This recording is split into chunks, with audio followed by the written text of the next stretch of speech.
Assalamualaikum warahmatullahi wabarakatuh. Selamat pagi, siang, sore semuanya. Kembali lagi bersama saya Kurniatul Atimah di Deep Talks, podcast Fakultas Adab dan Ilmu Budaya. Nah, menyambut bulan puasa kali ini, kami dari Deep Talks mengadakan podcast edisi khusus Ramadan. Di sini kami akan membahas topik-topik yang berkenaan seputar Ramadan, terkhususnya mengenai puasa gitu. Nah, untuk membuka podcast kali ini, kita akan membahas tentang hakikat puasa. Apa sih puasa itu? Kenapa kita harus menjalankan puasa dan apa manfaatnya untuk kita? Nah, untuk membahas tema kali ini, kita kedatangan narasumber yang sangat luar biasa, yaitu Profesor Dr. Nurdin SAG, SSMA. Selamat pagi, Bapak. Oke. Pak Nurdin, gimana puasa hari kedua atau hari ketiga? Ini hari ketiga saya. Oh, hari ketiga untuk kami. Ya, kalau Mbak Tun, Saya hari kedua. hari ketiga. Iya, Ya. Nah, Pak Nurdin, Mhm. tentang puasa ini, sebenarnya apa itu puasa? Kenapa kita sebagai umat muslim harus menjalankan?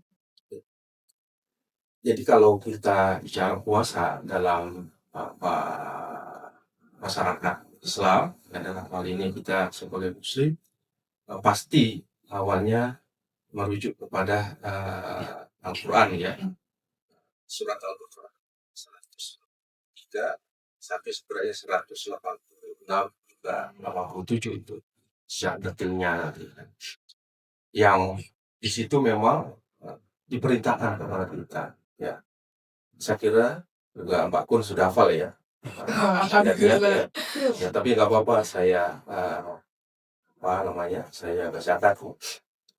Ya ayyuhalladzina amanu kutiba alaikumusiyam kama kutiba alal ladzina min qablikum la'allakum tattaqun. Nah, di sini jelas sekali ya, Allah Subhanahu wa taala menyerukan pada orang-orang yang beriman ya. Bukan hanya kepada sesungguhnya bukan hanya kepada orang Islam, kepada orang-orang yang beriman, karena memang puasa itu sebenarnya bukan hanya untuk orang Islam ya yang hidup di zaman Nabi kita Muhammad SAW, tapi juga diwajibkan kepada umat-umat terdahulu. Tapi umat terdahulu yang beriman, jadi yang nggak beriman nggak diajar. Karena kalau nggak beriman ya mungkin sangat sulit ya. Apa yang diinginkan dari berpuasa itu adalah la'allakum tattaqun. Nah, jadi supaya kita takut kepada Allah Subhanahu wa taala. Nah, tapi tentu tidak bisa kemudian kita samakan takut ya sama Allah dengan takut sama yang lainnya ya. Dan terutama misalnya takut kepada orang yang tidak baik, orang yang jahat ya. Kalau orang jahat ya kita takut justru akan menjauhkan. Nah, tapi kalau kita takut sama orang yang baik ya, apalagi kepada Allah Subhanahu wa taala, justru sebaliknya gitu. Jadi takut ya kita kepada orang yang baik dengan takut kepada orang yang tidak baik, jahat, itu pasti berbeda gitu kan. Kalau orang jahat ya pasti kita justru menjauh, jangan sampai mendekat kepada mereka. Tetapi kepada Allah justru dengan takut itu kita lebih lebih berupaya untuk mendekat kan. Nah, sama halnya juga dengan orang yang baik. Nah, karena takut yang dimasukkan sebenarnya definisinya beda gitu kan. Nah, kalau takut kepada Allah itu yang dimasukkan adalah kita takut ya tidak bisa menjalankan perintahnya, dan juga kita takut ya tidak bisa tidak bisa atau tidak mampu melakukan apa yang menghindari apa yang dilarang. Nah, jadi justru takut di situ atau ketakwaan itu adalah, kalau definisi singkatnya ya yang sering kita dengar adalah sebenarnya takut itu adalah melaksanakan perintah Allah dan menjauhi segala larangannya. Nah, jadi seperti itu sebenarnya. Jadi supaya kita lebih dekat dengan Tuhan. Ya. Kalau dari yang surat Al-Baqarah ayat 183 kan tadi diserukannya kepada orang yang beriman supaya bertakwa gitu ya Iya. kepada Tuhan.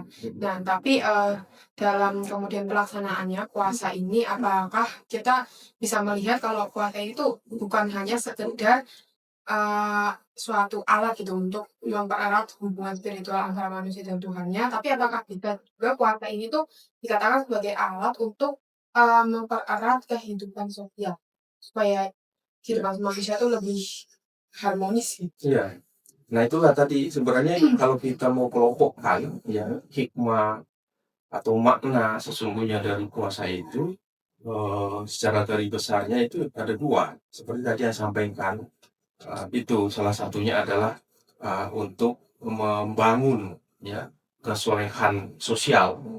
Nah tapi tadi ayat yang saya bacakan tadi ya untuk takwa itu lebih mengarah ya kepada kesolehan individual ya. Dengan kita bertakwa maka individu kita itu menjadi lebih baik kan ya, menjadi mendekat kepada yang baik ya, menjauh kepada yang jahat yang buruk kan. Nah itu kan secara individual ya, tetapi bangunan karakter ya sifat individual kita yang yang merupakan dampak atau efek dari kita berpuasa itu tentu akan juga nanti berdampak pada di sekeliling kita ya. Dalam hal ini adalah ya katakanlah kesolehan sosial gitu Pak. Makanya dalam ayat berikutnya sebenarnya itu di situ itu panjang lebar juga disampaikan bahwa puasa itu bisa nanti ya berkaitan dengan misalnya memberi makan kepada orang miskin ya. Karena orang-orang yang nggak mampu menjalankannya itu akan diwajibkan untuk membayar fidyah ya, makanya ayat di situ kan ayyaman ma'dudat ya, faman kana minkum maridun aw ala safarin fa iddatun min ayyamin ukhar ya. Nah barang siapa kita ya misalnya pada ayyaman ma'dudat di situ kan hari-hari yang ditentukan ya. Jadi bulan puasa Ramadan itu bukan hari-hari yang kemudian begitu saja gitu kan, tapi hari yang spesial yang terhitung jumlahnya berapa dan dihitungnya itu dengan sangat cermat ya. Makanya kan terjadi itu perbedaan tuh ya, itu sebenarnya karena hitungannya tadi karena dilakukan dengan dua hal ya, itu juga sebenarnya bisa berimplikasi dalam hal sosial juga karena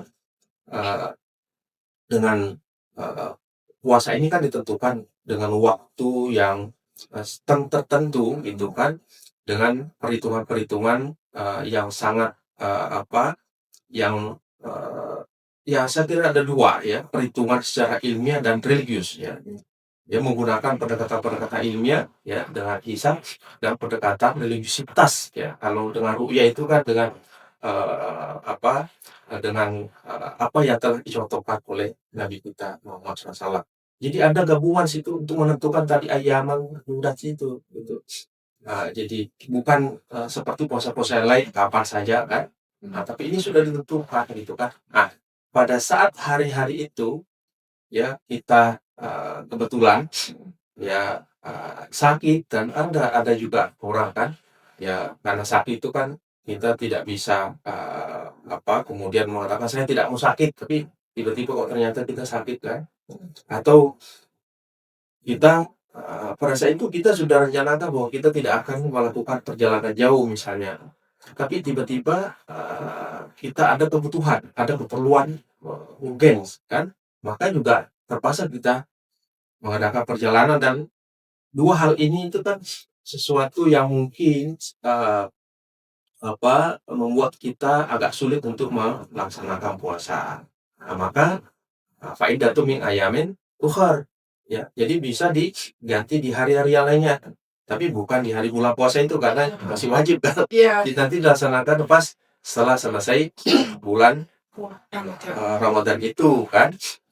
Nah itu, walaladzina, kemudian ada walaladzina yutiqunahu fidyatun tu'amu miskin. Nah, di sini akan tampak sekali kan bahwa orang yang tidak punya kemampuan untuk melaksanakan itu, ya tidak apa-apa sebenarnya, tapi harus fidyah. Nah, fidyahnya fungsinya apa? Tu'amu miskin, yaitu untuk memberikan makan kepada orang miskin yang tidak mampu gitu. Nah, berarti di sini kan sebenarnya puasa itu ya implikasinya adalah untuk sosial gitu kan.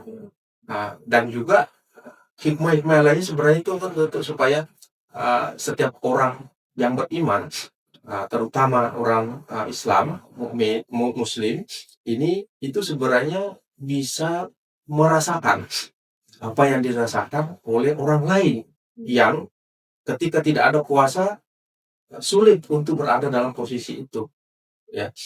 Makanya di sini kalau kita lihat itu adalah bahwa secara khusus ya bahwa kita harus membayar fidyah. Ya, fidyah itu adalah sebenarnya intinya itu adalah sesuai dengan biasanya kita rata-rata makan kita berapa gitu kan. Nah, kalau misalnya 2 kali makan toh, ya kalau orang kan punya tingkat ekonomi beda-beda ya. Ada yang mungkin hanya makan 2 kali gitu kan. Nah, nggak ada snack macam-macam, dikonversi itu kira-kira, tapi rata-rata gitu. Bukan kemudian 1 kali itu tapi makannya banyak, enggak gitu kan, tapi di rata-rata. Nah, substansinya itu adalah sesuai dengan kemampuan yang tadi tidak berpuasa itu, ya. Karena tidak mampu, mungkin punya pekerjaan yang terus-menerus gitu kan, untuk menggantinya nggak bisa, atau dalam situasi yang lain gitu kan. Nah, sehingga kemudian tidak bisa melaksanakan kewajiban, karena tadi puasa itu kan wajib tuh, artinya harus dilaksanakan dan di sini juga diajarkan kita bahwa setiap yang wajib itu harus kan, wajib dilaksanakan dan juga diberikan berbagai solusi-solusi. Jadi makanya di situ kita melihat Islam itu adalah bukan agama yang kaku, ya, agama yang memang diperuntukkan kepada manusia untuk mengikuti kemampuannya. Nah, tetapi harus berorientasi kepada apa yang diperintahkan oleh Allah Subhanahu wa Ta'ala. Berarti ternyata manfaat puasa itu juga bisa kita lihat gitu ya secara empiris lewat mata indera kita gitu. Yang gimana supaya manfaat puasa itu juga terus berkelanjutan gitu. Jadi kayak nggak selama musim-musim mau puasa atau musim-musim setelah puasa, tapi kayak juga sepanjang tahun kita dapat merasakan atau melihat manfaat dari puasa itu. Makanya sebenarnya puasa itu kan bukan hanya 1 kali kan, tapi ini sirkular kan, jadi berputar. Jadi setiap tahun kan berpuasa gitu kan. Dan memang juga manusia itu kan diberikan perkakas-perkakas yang oposisi biner ya. Jadi sifat baik dan sifat buruk kan. Jadi sifat semangat dan nanti tidak semangat gitu kan. Sehingga dengan pertama kita melihat bahwa dengan setiap tahun itu akan kemudian membuat nanti orang itu kemudian akan terbarukan lagi kan. Jadi karena manusia itu tidak bisa ditebak ya bahwa nanti akan continue begitu terus kan. Tetapi saya yakin bahwa ketika orang itu ya puasa betul-betul kan, bukan hanya menggugurkan kewajiban, sebenarnya juga kali ini juga terbagi 2 ya, menggugurkan kewajibannya itu kewajibannya hanya tidak makan dan minum kan. Padahal sebenarnya di situ substansi dasarnya adalah puasa itu menahan diri kan. Jadi kemampuan menahan diri. Di bulan puasa orang yang halal aja tidak boleh gitu kan. Iya. Apalagi yang tidak halal gitu kan. Nah ini sebenarnya akan diajarkan bahwa yang halal saja itu di bulan puasa ini, makanan ini halal, tapi tidak bisa kita makan gitu kan, punya kita ya, atau dikasih orang, itu tidak bisa. Apalagi yang tidak, itu sebenarnya substansinya. Jadi menahan diri bukan sekedar hanya menahan diri dari makan dan minum atau hal-hal yang merusak lainnya ya. Eh, Tetapi juga menahan diri, yang lebih utama adalah menahan diri dari hal-hal yang tidak baik kan. Eee, atau juga misalnya dengan berpuasa itu kemudian, eee, mendorong ya, semangat atau karakter, empati sosialnya gitu kan. Nah kayak tadi misalnya kan, jadi kalau misalnya, ketika orang itu, yang selama ini tidak pernah kekurangan.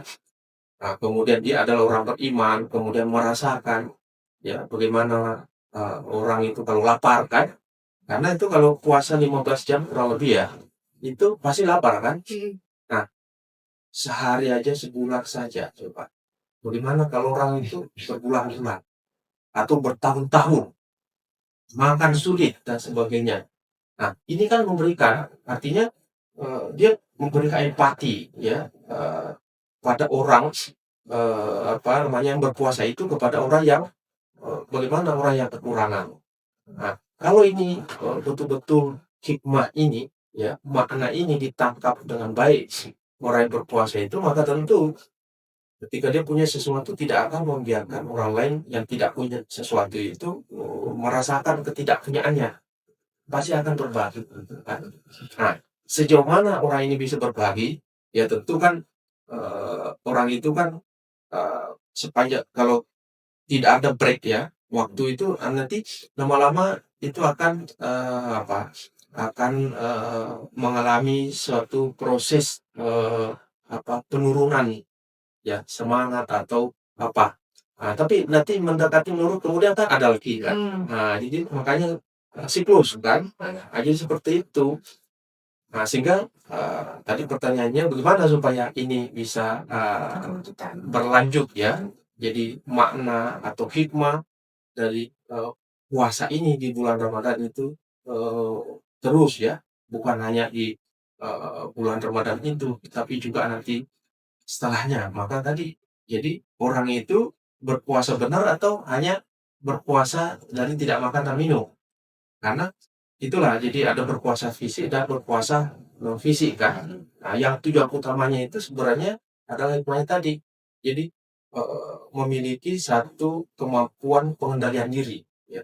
Mengendalikan diri untuk melaksanakan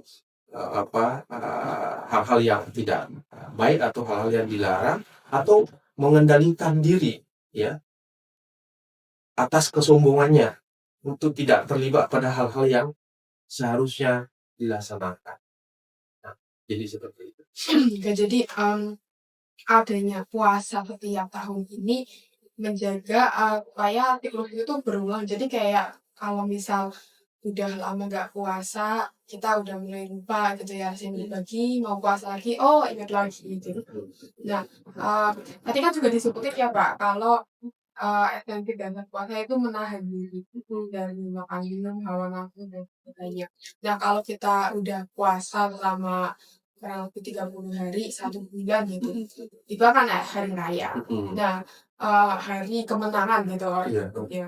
Nah, tapi kadang kalau hari raya tuh orang jadi lupa diri gitu. Kayak udah menahan 1 bulan, terus pas hari raya mereka langsung, wah beli baju lebaran banyak banget, ngasih pesta makanannya sampai nggak terhitung gitu. Nah, apakah itu kemudian dijadikan itu bertolak belakang ya dengan menahan diri selama bulan puasa? Nah, apakah itu bisa dikatakan esensinya tiba-tiba lupa apa supaya gimana supaya hari raya itu tetap ada hikmah dari puasanya ini? Jadi hari raya itu kan hari besar ya, hari kemenangan, hari berbahagia. Jadi kalau hari berbahagia sama dengan hari sebelumnya itu berarti kan apresiasinya terhadap kemenangannya harinya itu juga kurang kan? Maka berbagai namanya eh, persiapan-persiapan yang dilakukan untuk menyambut hari itu, gitu kan? Sepanjang tidak berlebih-lebihan kan, tidak dibuang-buang gitu kan.